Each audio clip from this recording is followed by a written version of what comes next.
ต้องแล้วแต่รอบเวลาของเขานะคะเผื่อเรามีเวลาโชคจังหวะดีๆเราอาจจะได้เห็นด้วยนะคะถ้าเผื่อมีเวลาอีกถ้าใครเดินเล่นถ่ายรูปด้านใน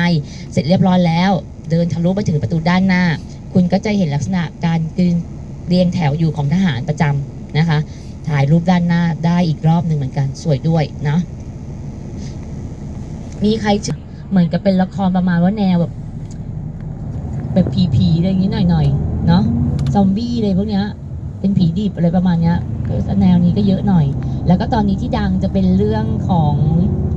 ซงเฮเคียวกับปาร์คโบกอมได้ดูไหมตอนนี้ที่บอกว่ากำลังฉายออกอากาศอยู่ที่นี่นะเขาบอกแล้วเรื่องนี้ก็เรตติ้งก็ดีอยู่นะคะเป็นแบบว่าสาวรุ่นใหญ่เนาะเป็นเจ้าของบริษัทนะคะเป็นเจ้าของโรงแรมใหญ่เลย